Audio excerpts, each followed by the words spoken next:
Alright, what's up guys? Today we're looking at Red Tornado, gold label, McFarlane Digital.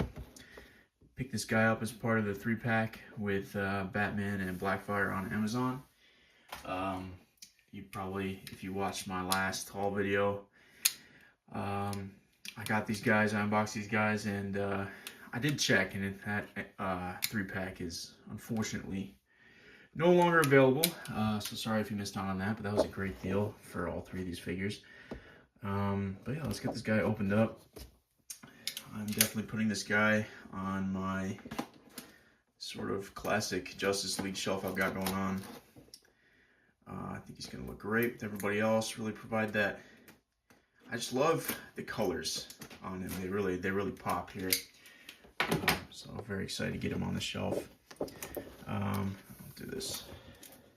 Now, my first exposure to this character, I won't lie, was Young Justice. And in that show, you know, they really kind of played up the fact that he's a robot a lot more. And that's kind of the look that I'm used to. So this kind of more human-esque look for him, I'm not as familiar with. I'm sure that's exactly how he looked in the seems like probably used maybe like Silver Age. Nice and careful with the cape there, because this is a beautiful cape. Does it have the wire? No, it does not. I don't know why they have decided that they're gonna skimp out on the wires lately. That's kind of frustrating. But he does have a wire in the collar. Isn't that interesting? Yeah, that is something. Guess they just ran out for the rest of the cape. That's a little weird, but you know, this is a fantastic looking figure though. Like, seriously. Aesthetic of this guy is just perfect. Or well, obviously the aesthetic, but the color palette is really what I'm getting at here. It's really just so vibrant and nice looking, nice to look at.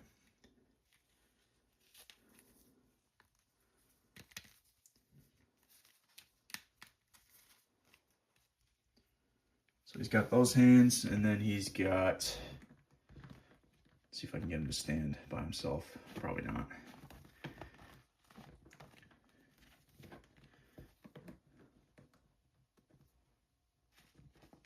Come on, come on.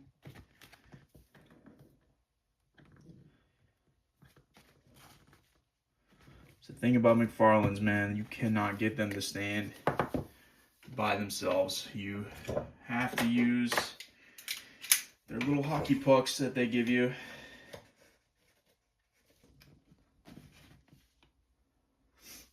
Nice. So there you go, Red Tornado. Also comes with 2 fists. I do like his kind of open flying hands he's got going on there. Here's the card. Very nice.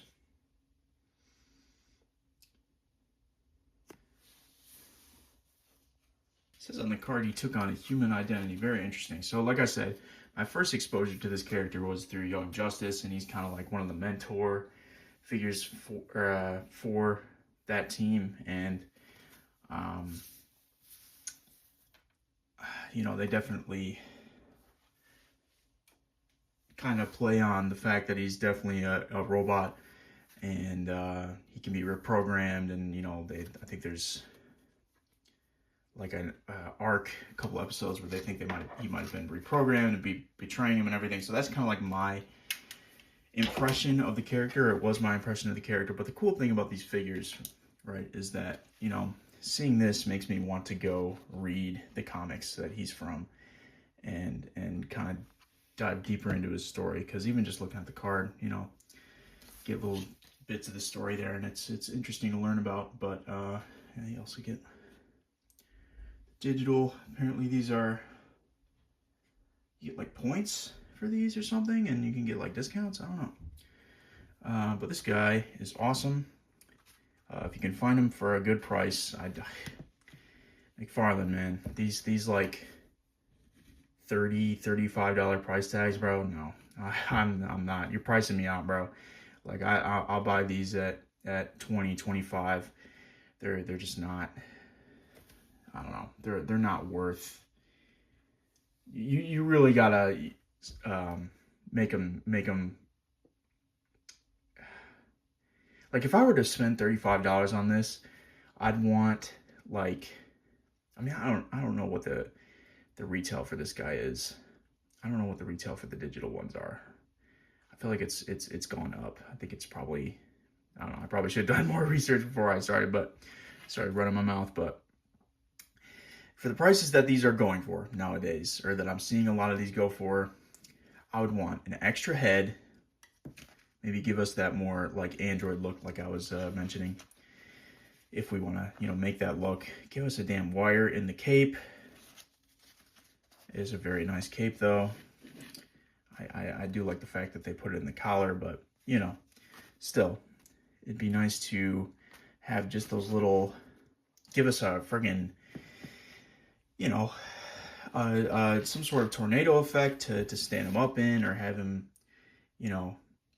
shooting out of his hands, or whatever, I just, with how things are, I mean, I don't have to tell you about the economy these days, prices of just necessities and things like that.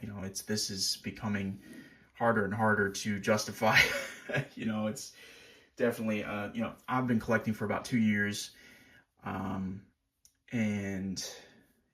in that time, I've been around for the major price changes. I remember the Infinite Crisis wave when that came out, and those figures were like $40 each. That was obviously kind of a one-off, but I remember the discourse around that and being just like, what is going on, man? Because I think a lot of the fun with this line is it was reasonably priced, and you could build. I just love the fact that you could get so many of these. Obviously Red Tornado is not that obscure of a character, but a lot of obscure characters, you could really build out your world of DC stuff, and for not that much money. But yeah, obviously these days it's a different game now, man. It's just different. Everything is, yeah, I don't know. The not just McFarlane, man. All of these companies are pulling some crap. I mean, shit, dude. The vintage collection. You can see I've got some troops back there. Like, dude, $20 now for a singular 3/3, but like, no, bro, no. But I mean, I'm getting totally off topic here and rambling. Overall, this figure is beautiful. Definitely worth the price that I paid for it, which was just, a little over $20 for that pack. But yeah, if you see this guy out in the wild, absolutely pick him up. He's worth it. He'll be a worthy addition to your DC Classic stuff. And yeah, I appreciate you guys for tuning in, and I'll be back with a couple more figures, more pickup videos. I want to get these guys unboxed, and yeah, show you guys my setup at some point. But yeah, thanks for watching. See you next time.